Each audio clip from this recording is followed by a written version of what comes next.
big hello to all you lovely people and welcome to our brand new show, Bedazzled, where everything that you've wanted to catch up on over the weekend, celebrities, interviews, dance, music, life hacks, name it, and we've got it all. This is Zora Amin, and together, let's Bedazzled.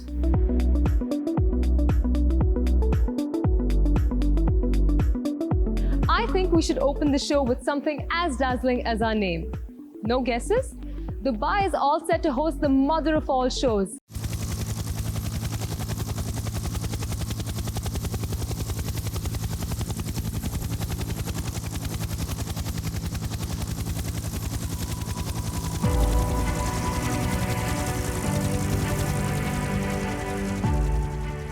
Yep, you've got it right this time. It's the Expo 2020 and it's where I am right now, bringing you an exclusive showcase of all the districts, pavilions and the people driving all of this.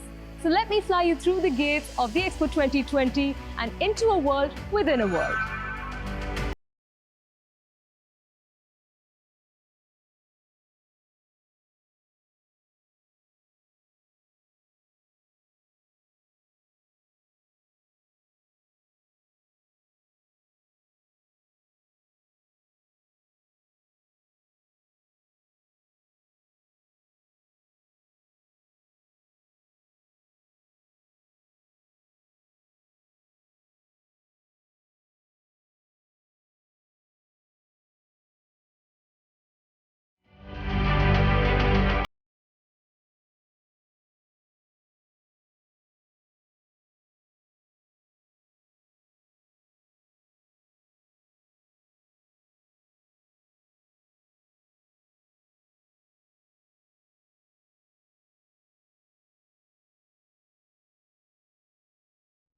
We are here at the Mobility District. Now let me tell you what this is all about. Mobility as a theme attempts to creating a more smarter and productive movement of people, goods, ideas, both physically and virtually.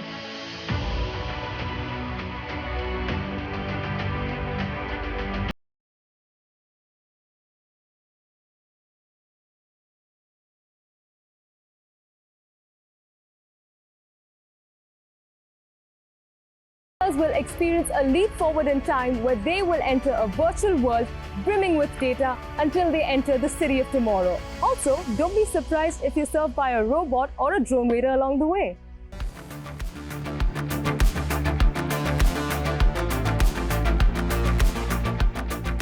We're here at the German Pavilion, a place of knowledge, research, dialogue and human interaction. A place that provides easily accessible information for all its visitors, where they can play an active role and feel part of a large community that's working towards ensuring a sustainable future. A place that turns the Expo theme into reality, connecting minds, creating the future.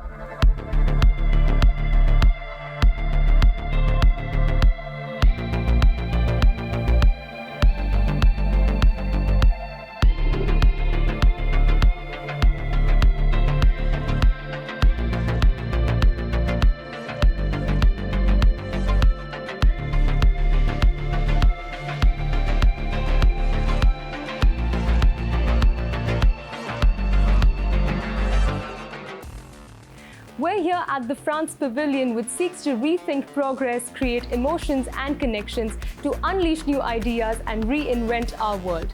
Here, you get to explore light as a source of knowledge, creativity and inspiration. Thomas Pesquet, a French astronaut from the European Space Agency, will be saying hello to us during the Expo 2020 as he will be on his Alpha mission.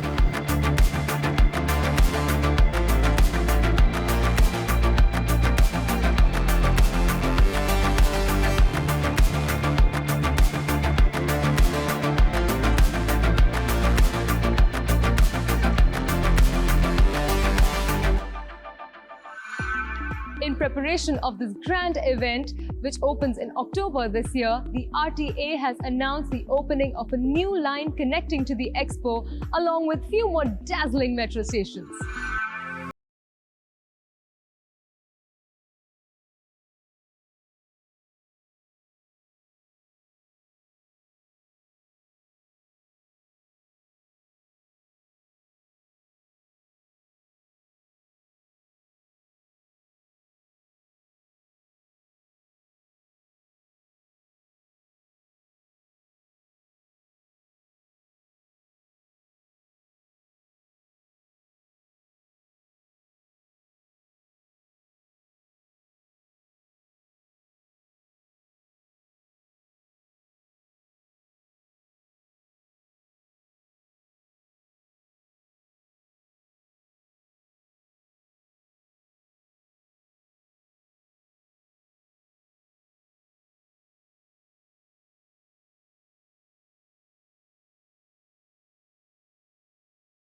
detailed of thoughts and thinking as much as the other buildings. So yeah, however, like the closest always to my heart is Al Wasat Plaza because it had like a lot of challenges in the construction stage because it came in at the very end stage. So it had a lot of learning experience for me, and I will never forget them.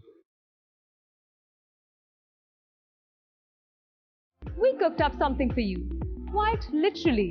Every week on our show, we're going to feature a restaurant and a delicacy or two from their menu.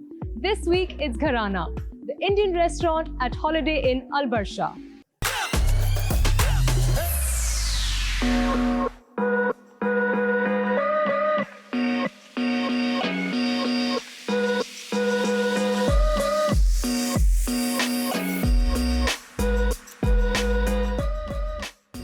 Let me welcome you today to our Indian specialty restaurant, Gharana.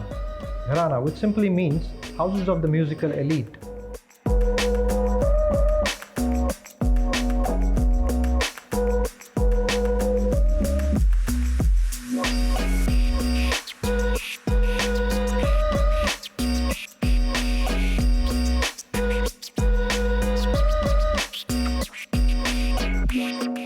While there are more than 110 Gharanas in subcontinent, our restaurant brings alive 4 Gharanas where musical taranas are passed from one generation to another. ये हमारा तंदूरी आतिश lamb chop है। इसमें हम yogurt डालते हैं, hanker और गरम मसाला, spicy lamb chop. ये जो है वेरी नाइस डिश है और ये बहुत अच्छा लगता है खाने में।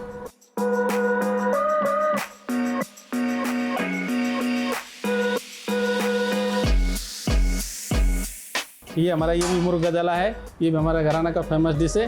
ये भी कहीं दूसरी जगह नहीं मिल सकता है। ये भी हम जो है तंदूर में अपना जो है, ये हमारा तंदूर चारकोल का तंदूर है। ऑलरेडी लोग जो है सब इसको गैस में पकाते हैं, हम जो है गैस में नहीं पकाते हैं, हम खाली इसको जो अपना चारकोल में पकाते हैं, इसको चारकोल में स्मोक देते हैं। आप आइए और घराना में चेक करिए और खाइए।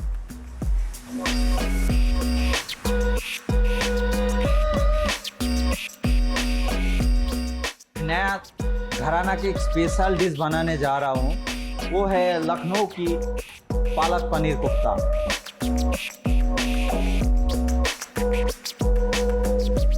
ये हमारी पालक पनीर कोफ्ता रेडी हो चुका है। लोग आइए घराना रेस्टोरेंट में एवं एंजॉय कीजिए।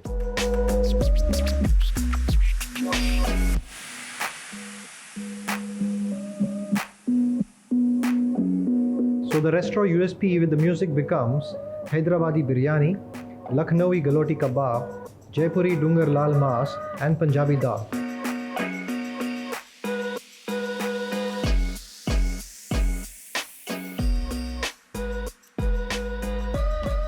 Award-winning and several times recognized by Rochester, New York and leaders in F&B. The theme of Gharana is regal heritage.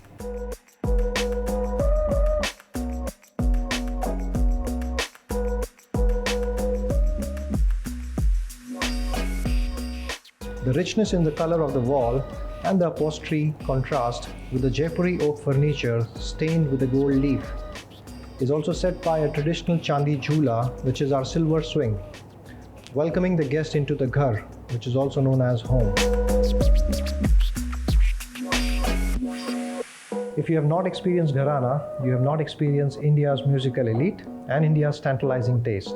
Look forward to welcoming you. Did I mention life hacks to you? Well, most ladies wear makeup every day, so I thought this would be a good idea to start with. I'm gonna hand over to Ria.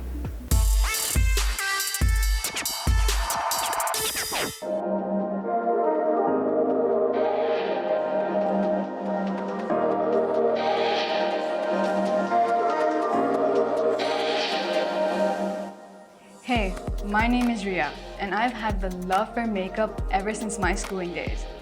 Today, I'm going to be sharing a few of my tricks and hacks which I've learned along the way. Let's just get right into it. The first thing someone notices about you are your eyes. And today, I'm going to be showing you an easy way to achieve a smoky eyeshadow look without having to use 5 to 6 colors. Just about 3 colors, a simple eyeshadow palette, and 2 brushes, a smudging brush and a blending brush. Let's just get right into it. So I'm going to be taking my blending brush and dip it into the darker shade of my eyeshadow palette. Once I've done that, I'm going to take off the excess and then start working on my outer crease. So once I start blending, I should make sure that it's all blended, and then I'll move on to a lighter shade. Once I've got the lighter shade, I'm going to be going on to my inner crease right over here. And after that all is blended, I'm going to take my index finger and I'm going to smudge it onto a shimmer shade and put it on top of my eyes. So once that's done, I'm going to go to my smudging brush and go on the darker shade. I'm going to be working on my lower lash line and mostly on the outer side, so it has that smoky, dramatic look. So now I'm going to show you how to get a false dramatic eyelash look without really having to use false lashes. So you're going to require 2 mascaras for that. One, which has a lot of excess mascara in it, has to be quite wet in it. And once you've applied it, you need not have to worry about the clumps on your lashes, because then we're going to move on to a drier mascara. This one's actually meant for your lower lash. We're going to be using this on our upper lash. This will have a lot of bristles, so we can take our time and separate our eyelashes, which will give a really heavy, dramatic look to it. So these were the hacks for today. See you next time.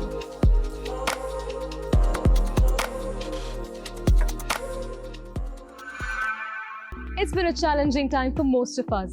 But have you ever wondered why, even after so many tries, you don't land what you desire? If yes, we have some great suggestions for you from career experts Shane Phillips and Peter Baker. It's career tip time, and I'm Shane Phillips, Executive Search Consultant. And I'm Pete Baker, Chief HR Officer. And in career tips time here on Bedazzled, we're going to be talking about finding your dream job and succeeding within your dream job. Each week, we'll bring you some tips that hopefully will be useful to you. And today we're talking about one of the most important topics, branding. A lot of times they say, don't judge a book by its cover. But in actuality, they make a cover so you can judge the book by it. So what you want to understand is that as soon as they see you, that's when your interview starts. The second that the employer sets eyes on you, that's when your interview starts. So you want to make sure that you have paid attention to your personal branding. So the first part of your personal branding is, of course, your dress. Increasingly, many employers are moving towards a casual dress environment. But for an interview, I really suggest that you dress at least 1 or 2 levels higher than the person who is interviewing you. I still recommend wearing a dark suit, a tie, a white shirt. Black shoes is typically your best chance of projecting a professional image. And the equivalent, of course, for females. A dark suit, typically with pants or a skirt, and comfortable shoes allow you to make that very best first impression.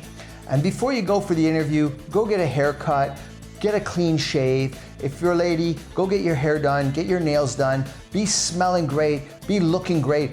That's the right way to start your interview, and then be cognizant of what your body language is. So your body language really projects your personality. So it's important to show enthusiasm right from the beginning. So if you're walking through the reception area to get to your interview, it's important to walk with pace, put your shoulders back, and project enthusiasm. You're happy to be there, and you'll show the company what type of employee you would like them to be. When you sit down for the interview, make sure that your jacket is tucked in behind you, tucked in tightly. Make sure you're not slouching. Make sure that you're leaning forward enthusiastically and appropriately, that you're nodding your head at the appropriate intervals, and projecting that level of enthusiasm that the company is likely to be looking for. And another extension of your branding is your handshake. Post-COVID, it may not be appropriate to shake hands. And in some cultures, it's absolutely not appropriate to shake hands. So wait and see. If the employer extends their hand, only then would you extend yours and engage. Make sure that your handshake is firm, crisp, that you lock thumbs all the way, that your palm is pressed against theirs, and then only shake for 2 or 3 times. Crisp, succinct, and then get in and get out. And that's a great way to do a handshake. So these tips hopefully will allow you to make the very best first impression at the interview and give you the best chance of projecting the best version of yourself. So this has been Pete and Shane. Wishing all your dreams come true. Over the last last few years, cinema goers have enjoyed their popcorn in the luxury of their bedrooms. So we bring to you reviews of not just the latest across the OTT platforms, but also flashback moments from yore, reviewing some of the must-see films and series. Santosh Kumar tells us what's good and not so good on the screens. Watch me if you can on Bedazzled with me, Santosh Kumar. Hi. Movies, web series, what's trending on OTT, what's trending on cinemas, what to watch, what not to watch, and what can your kids watch and what they shouldn't watch. All of this on this brand new segment. Let's begin with Prime Day celebrations. What is Prime Day, you may ask? It's the 20th anniversary celebrations of Prime Video, and director Pa Ranjit decided to release his film on this auspicious day, Sarpatta Parambare. A film about boxing set in the 70s. Boxing से याद आया, 2 हफ्ते पहले एक और boxing वाली film आई थी, तूफान. I'll come to that in a moment. Let's talk about Sarpatta Parambare, a film featuring Arya and a whole lot of other actors who I'll be talking about in just a minute. Parambare in Tamil means dynasty. The film essentially is about 2 clans or dynasties fighting for the glory. In the 70s, the film also showcases the emergency period, clash of 2 political parties, all this very subtle in the backdrop, but the core of the film lies in the boxing. For any sports drama, it is essential to have the underdog story play, the rise, fall, and the rise again of the hero. The hero in this film played by Arya so wonderfully, a physical transformation so beautifully done that you cannot help but draw parallels to films like Raging Bull, Rocky, and so many other films, even Tufan that released 2 weeks ago. Let's digress a bit to Tufan. Helmed by Rakesh Omprakash Mehra, the director, and also the writer. While Rakesh Mehra, the director, succeeds in the technical aspect of a film, the writer in him fails miserably. To give credit where it's due, Farhan Akhtar has done a fantastic job with the physical transformation of a boxer and that of a husband and a father and a lover. For any sports drama, such as boxing in particular, the character needs a strong nemesis. We have seen that so many times in the Rocky series particularly, with actors like Carl Weathers, Dolph Lundgren playing the brutal boxer. Similarly, in Sarpatta Parambare, we have the character Vembuli, played wonderfully by John Coogan. Sadly, this is where Tufan falters. बहुत साल पहले lyricist Santosh Anand ने एक गाने लिखे थे. उसके कुछ बोल इस तरह हैं कि तूफान को आना है, आकर चले जाना है. इस तूफान के साथ भी कुछ ऐसा ही हुआ है. Tufan also has Paresh Rawal sharing screen space with Farhan Akhtar for the first time ever as his mentor Nana Prabhu. Their camaraderie, the emotional scenes, the drama is outstanding. Following the curves of a typical Bollywood fare, Tufan also has its song and dance routine, in this being fulfilled by Mrinal Thakur, who plays Tufan's love interest, and also Nana Prabhu's daughter. This is exactly where Sarpatta succeeds. किसी भी film की कामयाबी के लिए एक ज़बरदस्त supporting cast का होना बहुत ज़रूरी है. Sarpatta succeeds here. Anupama Kumar, Dushara Vijayan, John Vijay and Shabbir Kallarakal playing dancing roles. ये एक कैरेक्टर है जो इंडियन सिनेमा में बहुत साल तक याद रहने वाला है as the dancing boxer of the 70s. Tufan has Dr. Mohan Agashe returning to the screen after a long time. Writer Hussein Dalal plays Ajju's sidekick and also Darshan Kumar playing his boxer nemesis. But in सब के characters बहुत ही कम समय तक screen पे दिखाई देते हैं. भाई मैंने दोनों फिल्में देखी हैं, Sarpatta and Toofaan. If you are interested in boxing, अगर ये नहीं देखनी है तो आप रॉकी देखिए, रॉकी 1, 2, 3, 4, 5 देखिए, रेजिंग बुल देखिए, आप जो चाहिए देखिए. फिल्में तो बनती हैं देखने के लिए. Both Sarpatta and Toofaan are very family friendly. पूरे परिवार के साथ देखिए, बट देखिए, share your views on our social media handles. I will see you next week. What's the time, you ask? It's unfortunately time to wrap up this episode. If you liked it or if you think we can do better, do let us know your valuable feedback on our social media handles. This is Zora Amin signing off. Let's bedazzle together, same time next week.